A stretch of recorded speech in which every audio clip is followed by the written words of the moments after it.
Wow.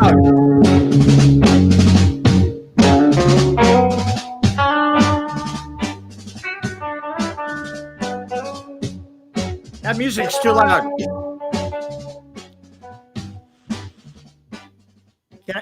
Can you hear me? Can I hear me? Toy? Hear you. Hey! There we go. Can you hear me? Yeah. Yeah. Hi, everybody. Hi. Okay. So now, He's like jumping in. Okay. Okay, your hair is perfect. Okay. You know what? TJ, is that sound better? It doesn't sound better, but there's no echo now. Oh, okay. Yeah. Are you talking about my audio? Yes. How is that? Oh, that's actually better. Yeah, I can hear you just fine. Okay, I turned myself up. Sorry, gentlemen. There you go. There you go. Okay, so I, from the group that I hang around, you don't need any introduction. But this is Toy Newkirk. Wait, Toy Newkirk. I have to go left to right. There she is. This is Toy Newkirk. She was, yeah. Hi. You know what? I'm going to let you tell who you are. Hello, everybody. I am Toy Newkirk, formerly from Sheila from A Nightmare on Elm Street Part 4. Also some other little stuff when I was a little kid. And a good friend of Nick Strawn. That's right. And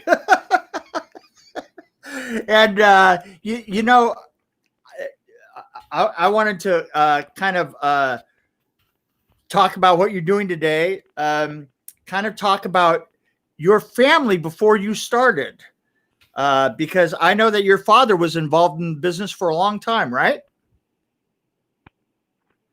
This is correct. Yes. It's interesting. My father was born in North Carolina, raised in Maryland.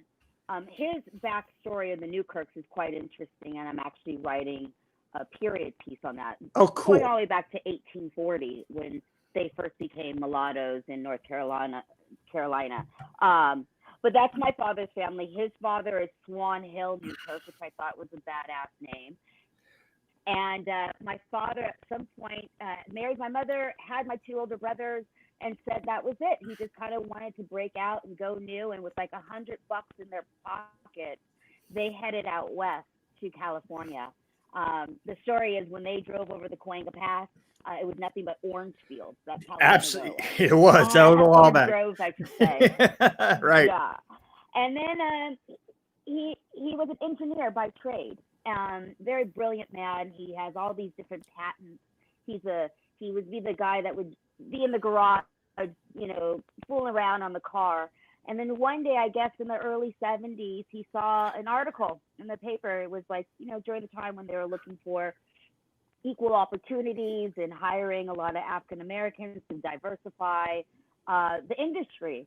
And so he saw the camera department was looking for someone, and he's like, well, it's kind of, I'm an engineer. I can get that there's, apertures and f-stops and lighting. And I think it kind of fell along in his groove of his mindset, and he took to it. And it was back in the day of the 70s, mind you, when the studios groomed everyone. Every department was groomed. So once you said you worked at Universal, you were in that camera department. So he worked on Bionic Woman, $6 Million Man, Heart versus Heart before he moved over to feature films in the 80s. But I was working as a little girl, even though he didn't want me to. So I would see him on sets from time to time. And he'd just be like, oh, like, this is a horrible industry now that I know. But I also think he didn't want to hand anything to me easily. And I think that was part of the work ethic that he had set in very, very early on. So I didn't understand it as a child, because a lot of my called Famous People had famous parents, and they would give them these great famous jobs. And he was just like, if you want it, you go after it. And I cannot appreciate that ethos now more than ever as an adult. Absolutely. Absolutely. Yeah. I got to go and see how far and how fast. And as you know, at that time, if you went in and you showed that you were capable at it, they pretty much hand it to you, you know? I mean, in his case, being of color, it would have been different and definitely more difficult, but still it is a business where you sink if you don't, if you can't make it, you'll just sink. Especially within the camera department, because it is so technical. Right. And with all departments, really, lighting, audio, it's very technical business. And precision is what sets you apart from the rest. He was absolutely amazing at it. He has a mind of a mad scientist. For instance, for Panavision, he went out and did these commercials. Like he had to do the bunny rabbit commercial. Do you remember the Energizer? Right, the Energizer bunny, right? Yeah. So they had this one that they had written up, and the bunny had to be across, 2 football fields off in the distance at the Vasquez Rocks, Right. But they couldn't pull focus while he was moving because the lens didn't equip for it at that time. Right. So my father, literally in the middle of the field, took his protractor and nerded out and was able to build a lens in the field to capture this bunny and keep him in focus. And without it being a soft focus, and so from there, he started to build lenses for Panavision. Now, he didn't patent any of them, and it's one of those things where he gave a lot, and he went through a lot of just discrimination for sure. Right. Yeah. But he had a really solid team of cameramen. Alan Davio was who picked him up and said, "Come on, we're going to go at this together." And that was his guy for about 2 decades, 3 decades. Just were hand in glove together. That is so awesome to me. I mean, and the struggles, the struggles that you, I had a guy by the name of William Jackson that he did he kind of held our construction group together in terms of our construction and special effects, in terms of paperwork and stuff like that. And he would, the thing is, we would work the craziest hours. I mean, right. You work the craziest hours, right?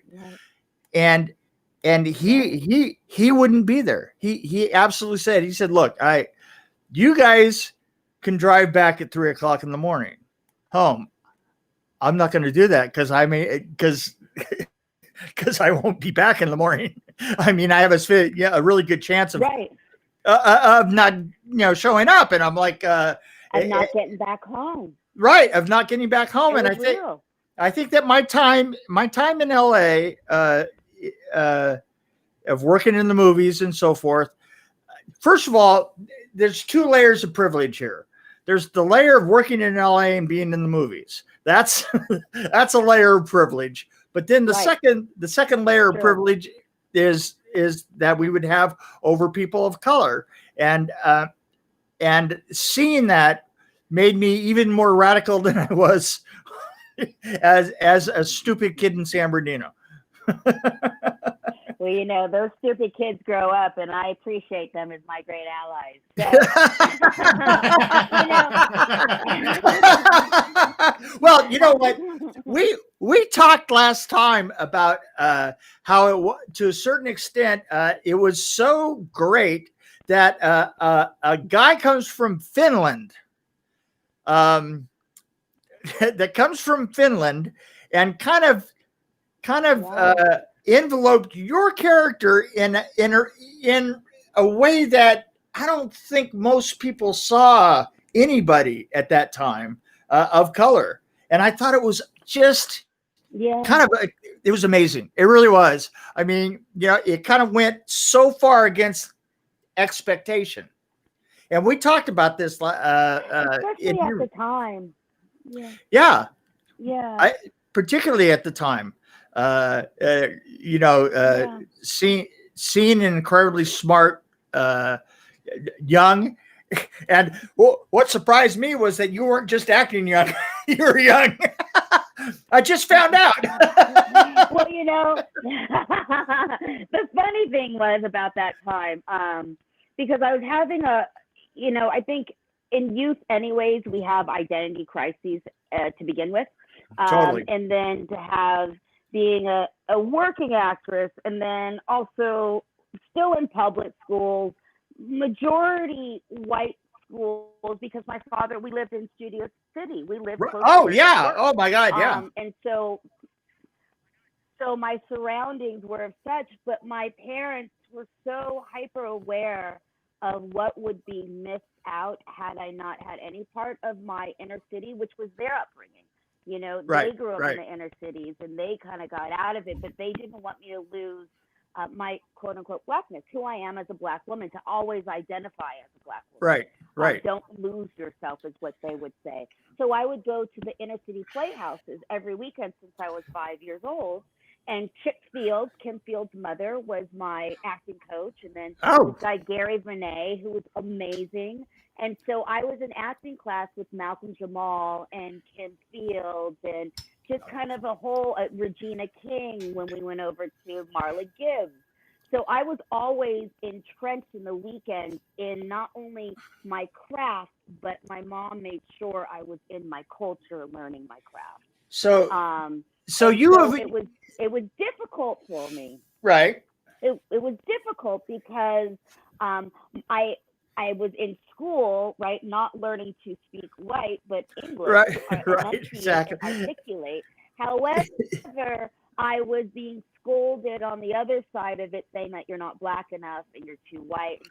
And then the white people were saying that you're too black. So I really have always forged my own road of how I'm going to traverse this life, because it wasn't acceptance on either side. So I created my own tribe. It's my unicorn tribe. I think it's many different races. It's true. I think it's really interesting how, and I don't know, it just happens. This is going to sound really strange, but the Nightmare on Elm Street 4 group kind of became what they were on the screen. I mean, to this point, it's kind of funny because that's what your character was in Nightmare on Elm Street 4. Was that riding the line kind of character, and Danny Hassel's the party guy. You remembered his name this time. I did. Called you out. Yeah, it called me out. So it's so funny that everybody kind of became, Brooke Thies is still to this day is the super athletic one, right? And and to and she's still very vocal in her opinions. Right. Steadfast in her beliefs. Yeah. Right. So, but still, I mean, out of them all, I love you, dear. I really do. And So now you went on. You went on and you produced some things and directed some stuff. Oh yes. There was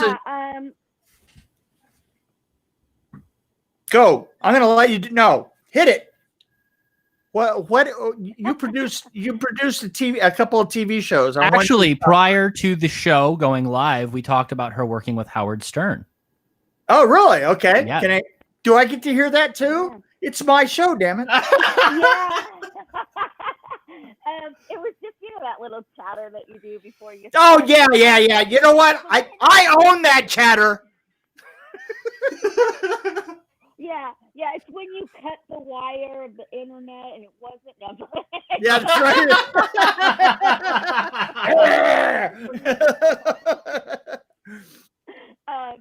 I joke behind the scenes. Okay, so but really, because I had such a great upbringing with the technical side, I had learned how to shoot at a very young age. So there was a point where I was like, oh, I'm going to be a cameraman like my Right. father. But then I just kept working as an actress. I wish I had taken his tutelage seriously at that time, because I always said, oh, I'll get back to it, which I still can now. But for the most part, I can pick up a camera, I can shoot. Never a 35 millimeter, the crap that he has, absolutely not. Yeah. However, a video cam now, absolutely, yeah. I know how to pull focus, I know composition, I know depth, I know how to flag, I know how to do all that stuff. But that came because as I was acting, I still was making my little shorts behind the scenes. Cuba Gooding and Lightfield Lewis, again, from high school days, right after high school, we were all friends. Right. And like Toby Maguire was in our class, and Walton Goggins. And we were in this acting class. We were about 18, 19, and sometimes we'd pull it off and go to different people's homes, and we would shoot our own acting classes or our own projects. And then from there, I was like, well, I would love to be able to do this, but for money, because at that point I'm now out of the house and I've got to make money. Right. I just stuck to acting. And then,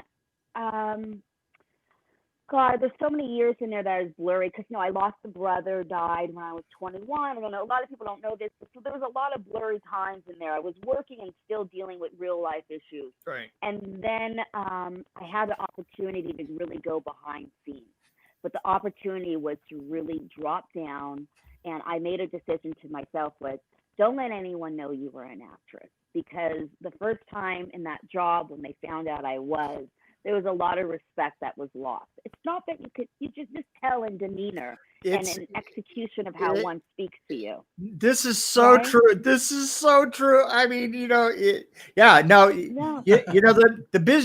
business loves to pigeonhole you, and boy, they really love to pigeonhole you if you're an actress.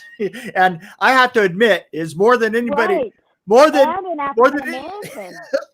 I myself have pigeonholed a lot of actors. Well, right. Sorry. And I don't blame you, because I get it. And so I made a decision. I talked to my father, and he's like, well, if you're really going to go for this, go for it. And I said, I'm just not going to tell anyone that I was an actor. So no one knew. There'd be different PAs, or sometimes throughout a shoot, someone would be like, I recognize you. And I was like, I don't know, I have a doppelganger out there. I have no idea. So I would work extra hard with pulling cable. Right, and you wouldn't drive your scooter to work, right?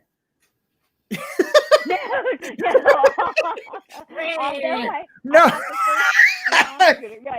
Right. Exactly. But I basically, at some point, said, okay, that's it. And I really drilled down, because I wanted to learn, again, another side of the craft. I'm designed to be a storyteller. I'm designed to be in this. It's what I know. It's what I know I love. But I also wanted to know, because my father was so technical, and he was such an astute learner about it, that he really enforced that if you're going to do anything, just do it right. So I literally was the best PA. I was the best coordinator. I was the best production manager. Then I moved up to line producing, because I would make that budget so tight. I would make sure, my dad always said with the budget, make sure you do not take from your crew.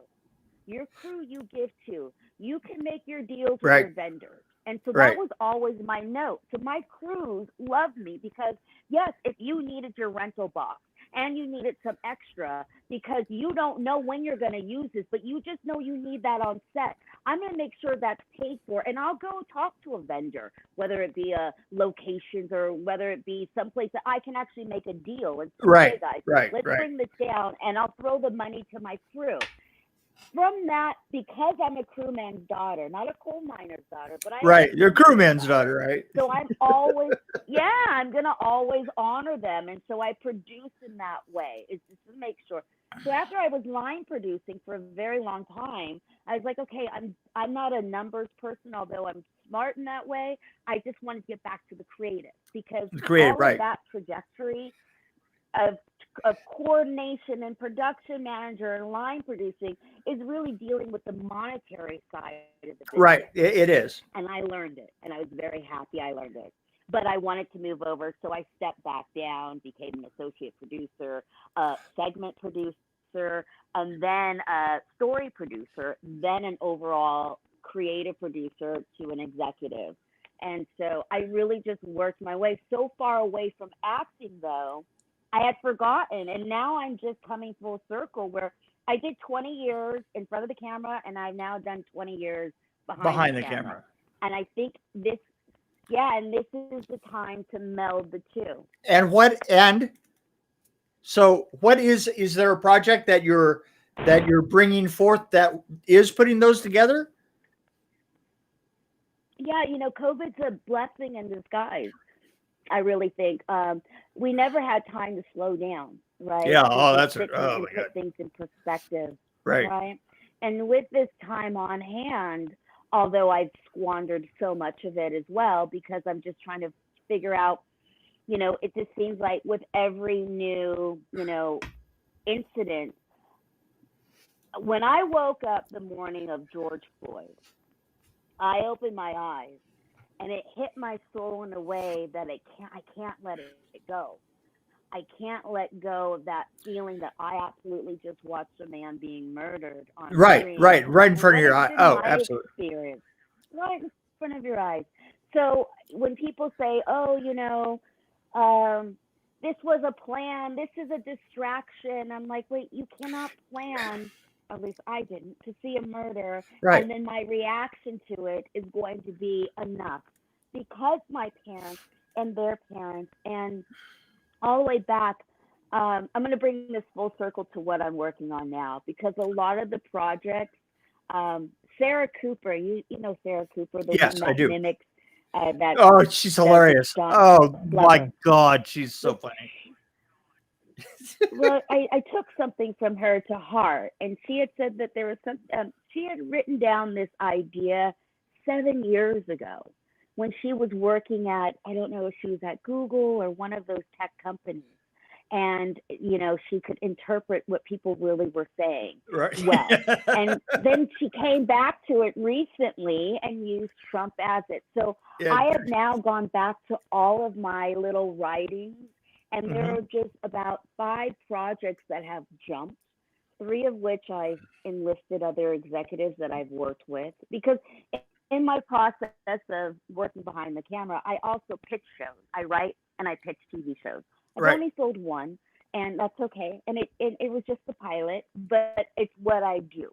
So I now have my own work, and now I've carved out characters for me to actually be in and come back, because I think it's time the union, the completeness of toys. Do your own thing. Well, if you need a production designer or a first AD or effects, I'm a killer first AD. You'd be surprised. Are you kidding me? I worked with you when I was 18 years old, and I was in the best hands ever. I was scared, and you and your sister just took great care of me. I would definitely. I have to say that never has anybody taken 6 months and tried to make it through on like 8 hours of sleep in 6 months. And you know what? We all survived it. I mean, and from my point of view, that's pretty important, because boy, I was leading people through some really dangerous stuff, because if it wasn't going to be dangerous, I made it dangerous. You really were. Yeah, it really were. It's true. And It was a good time. It's funny. I spent more time with you all than I did actually with Rennie, because we had so many weeks behind doing the special effects. Oh yeah. The Oh yeah. My band, God. the school. There was so much I did with you all. So I Oh, the felt like classroom. you guys were my crew. The classroom and the blowing. Yeah. So I was at a I was at a con somewhere and the part of in the classroom came up in in this round table with like maybe 250 people watching, right? They were there that were in a room, and we were all talking about that, and they were talking about the glass blowing in, and they were kind of I mean, Robert was there, Robert England, everybody turns to me from a technical point of view, and I'm standing there and I'm going, yeah, okay. And they go, well, the glass is the glass real or is the glass imagined? And I was sitting there, I was like, wasn't it really cool? And the guy goes, oh yeah, it was really cool. I go, well, what difference does it make? What difference does it make? Shut up. I know people. So we were trying really hard to be cool. That's what we were doing. Yeah. I figured that was our about the horror community. Well, the cool thing about the horror community is how much they actually remember. Oh yeah. Actually re-present stuff that I would have totally, if I wasn't aware of it then, I certainly wasn't. I'm not now. See, and you don't get to forget anything, do you? Right? That's you don't. No. We don't get to remember to forget anything. How about me? How many films and horror films that I was involved in, and people come, no, right? That's not what you did. Go, wait a minute, I was. That's what I did. I was there. No. Yeah, well, well, I'm happy I had the opportunity to work with you. That was a big time. Oh, listen, you've been a joy. You were a joy then. I have to say that now the feeling that I get from you is this vivacious, it's a great word, vivaciousness. There are so few people that I see today that are holding their youth inside of them and just slightly tempering it, and then just still letting that punch through. And that's what I get. That's what I've always gotten from you. And I just love that. I love that about you. Now, so I appreciate that. You're now kind of caught. You're now bringing up a bunch of projects and stuff. You're going to be writing and developing and stuff. That's right. So, I mean, right now, because across the platform, I started to work within digital the early part of 2010 through 2014. So I worked at Hulu and I did a lot of, so I'm now bringing across some digital platform, especially now with us being locked in. And so I've presented that and I'm pitching those. As well, though, my heart is to go back to scripted world. And so I have one script that's almost complete, and that's more of that's in the horror genre, and it's actually dealing within a suburbia, but a Black suburbia that I know. And it's, real life, but it's, I think it's going to be a great horror. I love the idea of it. And, but then also I'm doing a period piece, really a big epic piece. And, my father did work for Steven Spielberg and Barry Levinson and all of these, and with Oprah and all these great people. So I've already written out my letter of how I'm going to approach them for this big epic, because it's huge. But it really spans from 1840 North Carolina all the way up until 1970. And it's told because of documents that I acquired from the North Carolina Duke University in their archives of documents that I found on my family that they allowed me Yes. to go in 1 week, and I copied, and I have 8 tubfuls of documents dealing with my family, the Newkirk. And they ended up owning about 5,000 acres in North Carolina. To this day, there's other family members that own it. I don't know if they own it rightfully, but we'll see. So there's and there's a court case from 1902 to 1919 where the lawyer of these white kids, because once the last child died, the land was going to go to them. It's beautiful. So that's my big epic, and that's what's taken most of my time. And I'm so grateful for COVID to give me the time in the world to slow down, because I needed that. Otherwise, I would just be taking projects and never giving time back to what I think I was designed to do. Well, you know what? You're kind of breaking up a little bit, and I'm just so glad that I had this opportunity to talk to you again, and I have a feeling that our paths will cross again. And I want you to know that I totally love you, and you're still one of my favorite people. I love you, Mick. You're a good man. Be well. Good luck with the construction. Oh yeah, it's hopefully I won't cut my my internet wire again. Okay, Toy. And thank you, TJ. Thanks for coming on. TJ, hello. Lead us out of here. Okay, guys. So that was another episode of the RabbitHole podcast. You can find the audio-only version on dobackdiscussion.net and, of course, on Spotify, Google Play, and iTunes, and anywhere you listen to your podcasts at. This is your host with the most, TJ Bowser, signing off. Bye, guys. Bye.